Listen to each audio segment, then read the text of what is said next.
Support comes from the Missouri Forest Products Association, saluting Earth Day on April 22nd with an ongoing commitment to help offset carbon emissions with sustainable harvesting of Missouri forests. Details at choosewood.com. From St. Louis Public Radio. This is St. Louis on the Air. So on pack, it says how many grams of CO2 you removed, and then also how many beach balls worth of fresher air you just created.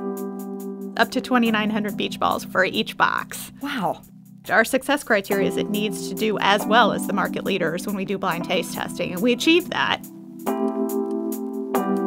It probably made a lot of sense to manage weeds by tilling. Now we have the opportunity to reverse that and put the carbon back in the soil where it originally belonged. And we do provide our farmers with a premium for growing things this way. But we priced ourselves to be in line with the market leaders that are out there. I'm Sarah Fensky.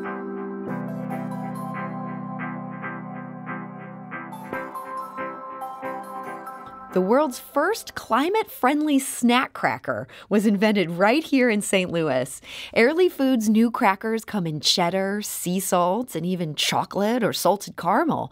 But they're different from other snack foods in that they promise to be carbon negative. Every time you eat one, you're actually helping remove greenhouse gases from the environment. It is a tall order for a cracker. And joining us now with more on Airly Foods are two of its co-founders. Co-founder Chris Corbin is also Airly's Chief Supply Chain Officer. Chris, welcome. Thank you, Sarah. I'm glad to be here. And we're also joined by co-founder Jen McKnight. She is also Airly's Chief Marketing Officer. Jen, welcome. Thank you. Thanks for having us. So, Jen, your company is very new, but it didn't just come out of nowhere. How does this all go back to Post Holdings and all the breakfast cereals that we know and love? Yeah, sure thing. So it actually began with our CEO, Rob Vitale, who was interested in really using food as a way to help solve things. So he came to us with the challenge of go disrupt food and beverage. And so we actually looked at a few different areas, and the one that we ultimately ended up really developing was this climate-friendly area. And where we started with that is today, depending on which report you look at, greenhouse gas, somewhere between 25 to 30% comes from the global food supply chain. And so we started with just a simple question of what if? What if instead of just trying to be less bad, we could actually use food to help start to solve climate change? And that's really where we started. That's a great question to begin with. And when you said he came to us, this was just a little unit inside Post Holdings? Oh, yeah, that's a great question. So it actually, again, went back to Rob Vitale and kind of brought together myself, who had worked with Post for a while, Mark Izzo, who had worked at Post for a while, me on the marketing side, Mark on the R&D side, and really just came to us with the challenge of, hey, go out there, let's build something. Let's see what we can do to really disrupt food and beverage. Because I think, like a lot of CPG or consumer packaged goods executives, was seeing the power of small companies and how some of these small startups were really starting to shake things up and ask, hey, we should be able to do that too. And so when you talk about a small startup, I mean, two people. This was literally just two of you within this Brentwood-based, again, Post Holdings. They make all the cereals you know and love, also Bob Evans products. You guys have a whole bunch of different foodstuffs. So two of you had this task. You came up with the world's hugest question for a two-man team to tackle. Chris, how did you end up then coming into this picture? Yeah, I had the opportunity to join to support the technical development of the product. So I had worked with Mark Izzo in the past on several other disruptive innovation projects at other companies. And he had reached out and said, we're going to solve climate change. Do you want to help out? And I said, absolutely. Where do I join? So you're a fan of disruption. You weren't so scared about the fact that this is just these two people in this office in the suburbs of St. Louis who are going to tackle maybe the world's biggest question. No, absolutely. It was actually very exciting. I think that Mark and Jen and I talk about it, and it's the Walt Disney quote, I believe, sometimes it's fun to do the impossible, and that's really what we set forth to do. So, Jen, when did the three of you sort of go, okay, like this is the question, here's this little startup that we're going to make to try to tackle this? Well, we knew that's what we wanted to do. Now, it took a little while to figure out if it was actually possible or not. So we started with the premise that, gosh, I think we actually can possibly go all the way negative on farm. And along the way, we found some of the right partners to really help us figure out how to make that happen. We connected world-leading scientists directly with the farmers, and we had a hypothesis. We thought it was possible, but it really wasn't until that first crop came in that we were able to validate through our life cycle analysis that through all the farming activities, all the inputs, all the machinery, we were actually able to get truly negative on farm. So I'm so curious how you even begin to go negative on farm, in this case, a very positive thing. You said it was that first crop when you realized, okay, we can do this. When did that first crop grow? Yeah, so our first one was about 1.5 years ago. Okay. And one of the things that we were really lucky with is, while it was, 2 and then 3 of us within the company, we do still have the benefit of being part of Post. So one of the things that enabled for us was we could take this great experiment and bring together world-leading scientists and farmers. And, we started it thinking we could get to negative, but we have to actually sign a contract with a farmer before you know. Yeah. And so that was one of the really nice benefits of being part of Post is if our great experiment didn't work, then we have a place for those oats to go. We can always send them over to our cereal business and, they can go into your morning honey bunches of oats. It's not a waste of oats. Exactly. But so it worked. So tell us, how do you go negative on oats? Well, actually, I'll pass that over to Chris because he's the one that really works deeply with our farmers. Yeah, thanks, Jen. So it's not a simple process, but we've laid out a multi-step approach, and it really goes to the on-farm practices of the farmers themselves. And there are farmers that have been doing these things for 10, 15, 20 years, and they really haven't gotten the credit for what they're doing. And so that's one of the things we're doing is communicating within the ag community what the impact of these practices are. But specifically, we're looking to partner with growers who do no-till farming. And what does that mean? You're not tilling the soil? Yeah, they stop tilling the soil, and that essentially locks the carbon into the soil. So when you till it up every spring, you really release it back into the air. So I know very little about farming, but the one thing I know is that you have to till the soil every year. How do you just skip that step? So there's a whole process. There's special equipment that allows you to move away from tilling so that they can plant through. They also use what they call cover crops, and cover crops stay on when your cash crop is not growing, so that kind of protects and insulates the soil and makes it easier to plant the following year without having to till up every year. So give us an example. What would be a cover crop? Cover crops really, it's a very wide range. It depends on the region that you're in, but some of our farmers will use things like buckwheat, clover, even oats as a cover crop in the off season. And so they're also not going in and tilling then because things have been planted in a different way, or are there things being embedded under the soil to make it possible not to have to till? Yeah, so we try to explain this to people. There's two things. We're all kind of familiar with dirt. And dirt really is just kind of the absence of the ecosystem of what then soil is. Soil has plants in it, it has roots, it has microorganisms and all these rich things that help to grow plants. When we plant just in dirt, which is what we till up all the time, we don't allow that system to operate. And so we have to put a lot of artificial fertilizer. And artificial fertilizer is one of the major contributors to greenhouse gases in the environment. So when we can go to no-till, we actually protect the soil, we lock the carbon in, and then we don't have to use artificial fertilizers on top of that. So you get a compounding impact that allows you to go negative on the farm from a carbon footprint standpoint. So this seems so smart and it seems so impactful. I have to ask, why did we get in the habit of doing all this tilling in the first place if this works fine without it? Yeah, I think it's, tilling has been a very effective practice for weed management for, decades, tens of decades. Unfortunately, we didn't know how to measure the impact of carbon release at the time where we were trying to develop. And really, what we're doing is try to reverse greenhouse gases to pre-industrial revolution levels because we know that the planet had a different temperature and weather patterns at that time.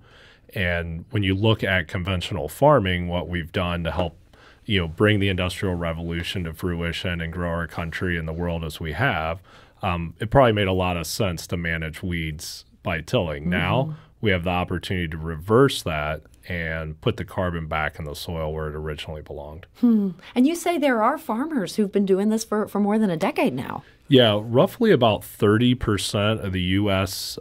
Farmers are what they would call no-till, long-term no-tillers. So it's just about a third of the tillable ground. But when you then layer on all the other practices we do with cover crops, precision digital, fertilization, and several other steps, there's only about 1% of farmers who carbon farm. And that's really where we're focused on is carbon farming, putting the carbon back into the soil. And we want to share our story and help people understand what we're doing so that we can convert more growers to that set of practices. So for a new company, you are asking a lot of your supplier. You want your farmers to be among that 1%. And here you are like, hi, I'm Airly Foods from St. Louis. Our farmers like, why should I even listen to you? They certainly do, and it does help. Like Jen said, we have strong relationships with our growers for many years through Post.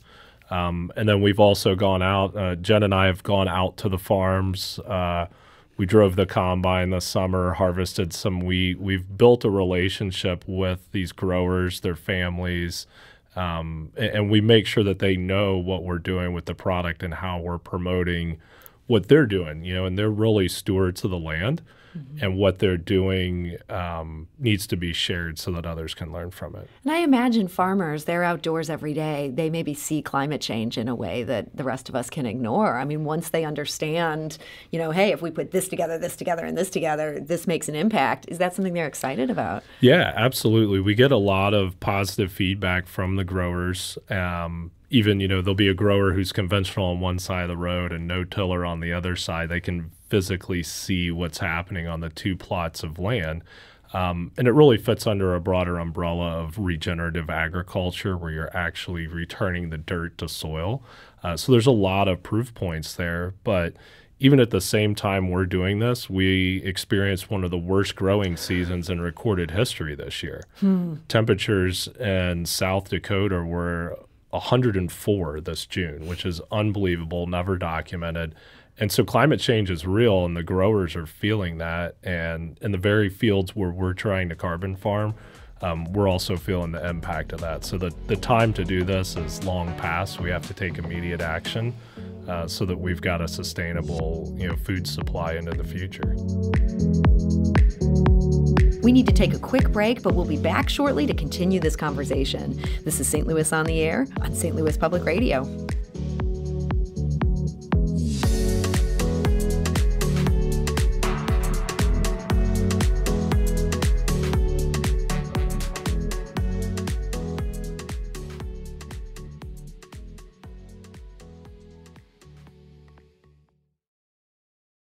Support comes from the Missouri Forest Products Association, saluting Earth Day on April 22nd with an ongoing commitment to help offset carbon emissions with sustainable harvesting of Missouri forests. Details at choosewood.com.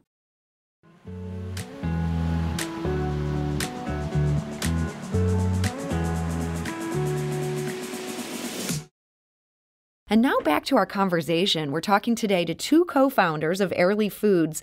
This is the first climate-friendly snack cracker. You can actually get them in Schnucks. These are here, ready for customers. A very quick lead-up on this project. And we're joined today by Chris Corbin, who's also Airly's Chief Supply Chain Officer, and Jen McKnight, who's the Chief Marketing Officer. So, Jen, we think about all this happening within like a year and a half of this first crop proving that this works. That seems amazing enough in and of itself. But you're not just like doing this in a vacuum, you're doing this in a pandemic. Did that add a lot of challenges to trying to bring this cracker to market? Yeah, I will say it's not been the easiest time in the world to be launching a new product because I'm incredibly empathetic to what retailers are going through right now. For the longest time, it was just about making sure that their employees and customers were safe and their store shelves were stocked. And it's really only been in the last probably 4 to 5 months that I think retailers are ready to start to talk about new items again. With all the supply chain challenges that are out there, I think it's still tough to get their attention, but it's not been the easiest time to introduce a new item. And you have had some success. These are now in Schnucks right now. Yeah, we're very proud of partnering with Schnucks. They are available at your local Schnucks store right now. They're also available online on airlyfoods.com and amazon.com, and we're working really hard to build our distribution in the rest of the U.S. I saw you're now in Texas as well. Yeah, so we're down in Central Markets, which is part of H-E-B. We're going to be in Giant Markets in the next month or so up in the Northeast. So slowly but surely, we're starting to build out some retail presence. So, Chris, I imagine just as it's kind of hard to make sure that you can get farmers on board for the beginning of this whole supply chain, there's probably also complications with we're going to manufacture a cracker and we're going to get it to the stores that want it. Has that had challenges of its own? Yeah, absolutely. We're facing all the same challenges that any other manufacturer is coming out of the pandemic here, whether it's securing truck drivers to move our ingredients or getting the bakery up and running. We've had a lot of labor needs that are unmet, and we do the same thing everybody else is. We're rolling up our sleeves. We're tackling these problems, and I think the driving force behind us is we know, regardless of the pandemic, the work that we're doing to fight climate change, it's absolutely critical. So. We just keep our nose to the grindstone, keep going. We come up with really creative solutions to make things happen, whether it's, Jen and I have been at the factory floor. We've been out on the farm. We have divided and conquered and gone different places, you name it. We make things happen every day at Airly. And so Airly is based in St. Louis. I understand your factory is elsewhere in the Midwest. Yes, the factory's in Chicago. Okay. And so they're able to meet the need, or would you be able to sell more crackers than they can produce at this point? Well, we certainly hope to get to that point, right? We would love to have a wild success, but right now we've got a good partner. They're able to manufacture the products that we need. And like I said, balance that with the rest of the supply chain demands, to get baked goods out into the market today. So, Jen, I'm very curious about all this because certainly I imagine there's some St. Louis Public Radio listeners who would happily eat a cracker that maybe was kind of a meh cracker because they want to help the environment. And maybe they'd be willing to pay a really steep premium to buy that cracker because they want to help the environment. That is not every person in the U.S. who falls into that camp. So how do you balance needing to make this something that people want to eat with also that, frankly, do-gooder aspect that is so important to maybe a much smaller part of the consumer base? So we started by blowing that up because fundamentally the vast majority of consumers out there really don't want to make trade-offs. We know there is a huge consumer need for folks who want delicious, convenient, wholesome, and affordable food and also have it be sustainable. So that's really what we challenged ourselves with from day one is no trade-offs. So none. No trade-offs. We did blind taste tests versus the market leaders. We designed this. In fact, our success criteria is it needs to do as well as the market leaders when we do blind taste testing, and we achieved that. From a pricing standpoint, we are really absorbing a lot of the costs right now because there are premiums as you're getting things started up. And we do provide our farmers with a premium for growing things this way.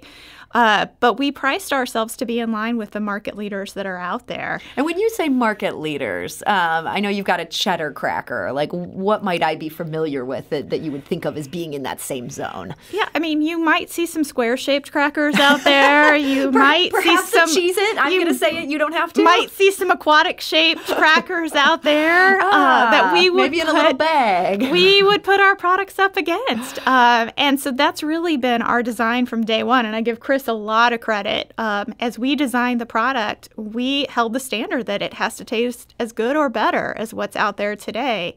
Because fundamentally, to make big change, I need a lot of people to buy this product. Mm-hmm. And while I really applaud what a lot of the specialty brands are out there doing, fundamentally, when you price something at $7, you're just not going to be able to get a lot of people to buy it. It's going to be out of reach. So we really designed this with the idea being that this is accessible to everybody, because the more people that buy it, the more farmland we can do carbon farming with. And candidly, we don't want to be the only ones out there. Mm-hmm. Like, this is what we lovingly refer to as a lighthouse brand. Like, our hope is that by going out there and showing this is possible, a whole lot of other people jump in and do it too. You actually welcome imitators. We absolutely do. Wow. You don't hear that every day from people who are innovating. So I got to ask, I see this box before me. This is a 7.5-ounce box. I know you're not naming competitors, but it looks a lot like the box of Cheez-Its I have in my pantry at home. How much is this selling for at Schnucks? Yeah, so depending on where you're at, we're somewhere between like $2.99 and $3.79. So these are not Whole Foods prices. This is, I could buy this for my kids and not feel like I'm breaking the bank. Yeah, our intention was this is accessible to people. And you're saying these are also healthy-ish? Yeah. So again, and one of the things that's different about our product versus a lot of the other crackers that are out there, oats are the number one ingredient. So we've got whole grain oats as our number one ingredient. All 4 of our flavors are either 140 calories or less, 4 grams of sugar or less. So we really designed something that would be wholesome, made of ingredients you would find in your own kitchen cabinet at home. I'm curious about the oat component. Is that something where you wanted to do that because that's part of what makes it healthful, or is that part of what lends itself to this type of farming? It's a little bit of both. So, as we were working with the scientists on what crops we thought we could get to negative first, oats were higher on the list. And then also when we look at just the satisfaction, the stick with your ribs kind of like wholesome and heartiness of a whole grain oat, it was desirable from both standpoints. Chris, it's interesting. Are like oats sort of like the sleeper grain here where they've got all these amazing qualities and could also help with climate change? Yeah, I think absolutely. I mean, oats really do 2 things, right? They do satisfy you because of what Jen was just describing, that hardiness to them. But they're also a really easy to grow cereal grain. And so we're able to implement some of these new experimental practices easier on the farm. Our first year, we had 1 oat farm that went negative. Our second year, we had 12 farms that went negative. Whoa. 5 that were oat and 7 that were wheat. So we took the learnings from oat, we applied that to wheat, and we'll be doing the same and hopefully in 2022 adding even more farms, more acres, and more different types of crops so we can have a diverse food supply. I think, it's our personal vision that, we don't stop at Airly oat crackers. We'd like to have Airly corn and Airly wheat, Airly oats, you name it. Again, like Jen said, it's a lighthouse brand. We want to show what's possible and help to change that 1% of carbon farmers into the majority of people who are carbon farming, if not 100%. So you already have some wheat farmers who are now following this. They've got it to work. Is there going to be a wheat product coming soon, or is that part of what goes into the current Airly crackers? We did have a portion of wheat in the original product, but now that we have oats and wheat, it'll give us more opportunities to tailor the products to what consumers are looking for. So we're really focused on the crackers. We're proud of them and what we've been able to do from, like Jen said, the no trade-offs perspective. But really the sky's the limit for us now with multiple types of grain and more coming in our innovation pipeline. Boy, this all just feels so exciting. I mean, do you think there's a potential here for all the cereals that Post does? Like, could they retrofit a cereal that's already, Honey Bunches of Oats, everybody loves that stuff, so that has the same carbon negativity? I certainly hope so. We work closely with the teams at the cereal company, their R&D teams and supply chain teams. They know totally what we're doing, and we're hoping to generate that demand so they can follow. Wow. Well, it's so exciting to hear this story today. And man, you guys have just had a crazy busy couple of years here to get to this point. I'm curious, 5 years from now, Jen, where do you see Airly and where do you see this technology that you guys have now, I don't know, technology, this innovation that you have figured out? Yeah, so I mean, I hope for 5 years from now, there's a couple of things that I hope will look different than maybe today.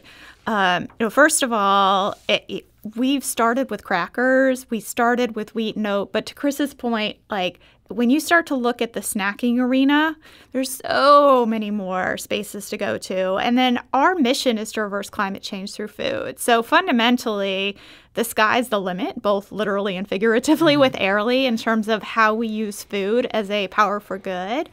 I think the second thing that I hope will change within the next 5 years is one of the things we're really proud of is we put our footprint right on pack.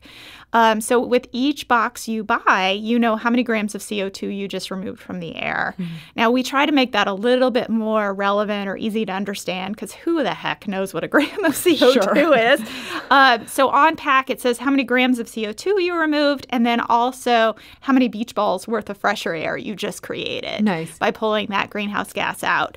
Fundamentally, I hope to see that we're not the only brand out there with our carbon footprint in the next few years because I fundamentally believe consumers want to do the right thing, but they don't always have the information at their fingertips to make those decisions. Mm-hmm. So we try to make it as easy as possible on the consumer so they know exactly the impact of the choice they just made. So I got to ask, if I get one of these, again, 7.5-ounce boxes, how many beach balls of air am I adding? Yeah, so it depends on the flavor. So we have each of them specific to that product.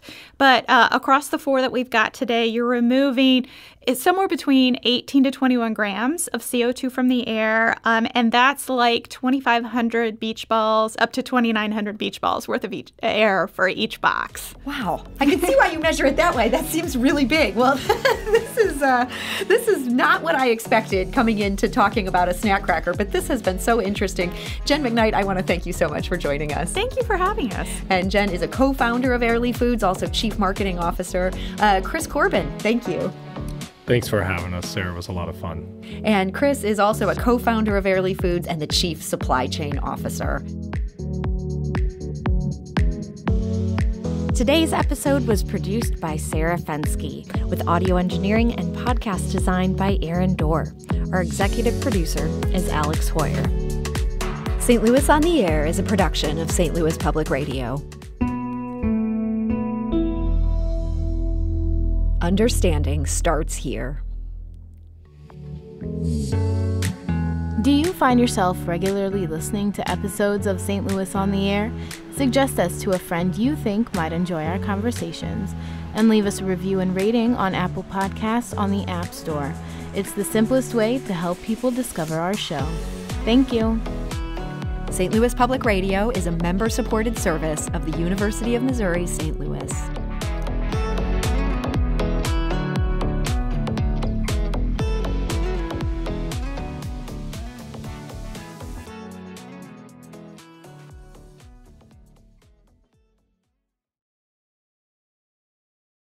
Support comes from the Missouri Forest Products Association, saluting Earth Day on April 22nd with an ongoing commitment to help offset carbon emissions with sustainable harvesting of Missouri forests. Details at choosewood.com.